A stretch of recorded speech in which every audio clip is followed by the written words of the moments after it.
हर हर महादेव। शिवपुत्र कार्तिकेय ने तारकासुर का वध कर देवताओं और पृथ्वी को मुक्त कराया था। तारकासुर को शिव जी अपने पुत्र के समान स्नेह करते थे, लेकिन जब उसके पाप का घड़ा भर गया तो देवताओं के सेनापति शिवपुत्र कार्तिकेय को उसका संहार करना पड़ा।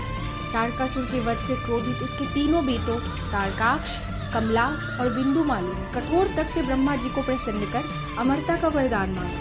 ब्रह्मदेव ने यह वरदान देने में असमर्थता जताई। तीनों हट करने लगे।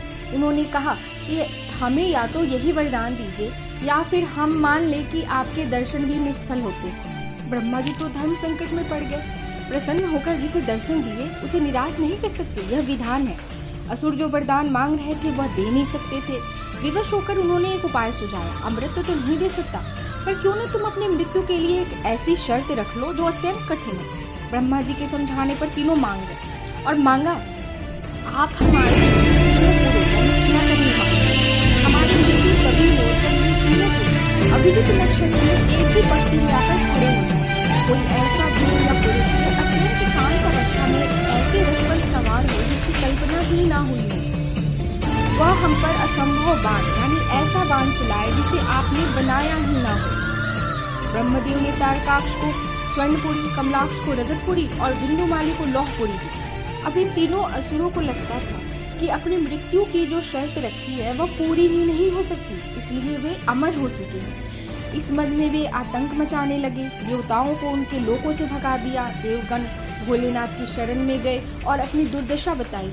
महादेव ने नेत्र बंद किए और अपनी अंतर्दृष्टि से देवताओं की दुर्दशा देखी तो उन्हें बड़ा कष्ट हुआ।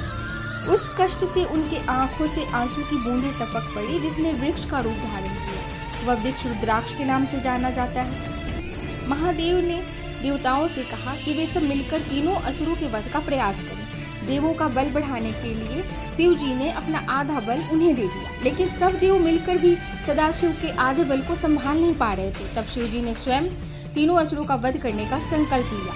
सभी देवताओं ने अपना आधा बल महादेव को समर्पित किया। तीनों असुरों के वध के लिए 3 कठिन शर्तें थीं। अविजित रथ, असंभव अस्त्र और अविजित मुहूर्त में तीनों पुरों को एक ही पंक्ति में खड़ा करना था। अविजित रथ के लिए पृथ्वी रथ बनी, सूर्य और चंद्रमा उनके पहिए और ब्रह्मदेव सारथी बने। असंभव अस्त्र के लिए भगवान श्री विष्णु वान बने, मेरु पर्वत धनुष और वासुकी उस धनुष की डोर बने। भोलेनाथ रथ पर सवार हुए, तब सभी देवताओं द्वारा संभाला हुआ वह रथ भी डगमगाने लगा। विष्णु जी बैल बनकर स्वयं रथ में जुट गए, तब जाकर वह रथ संभला। महादेव ने पाशुपत अस्त्र का संधान किया और तीनों एकत्र होने का आदेश दिया। उस अमोघ बाण में विष्णु के साथ वायु, अग्नि और यम भी अपनी शक्तियों समेत सम्मिलित होकर सवार हुए।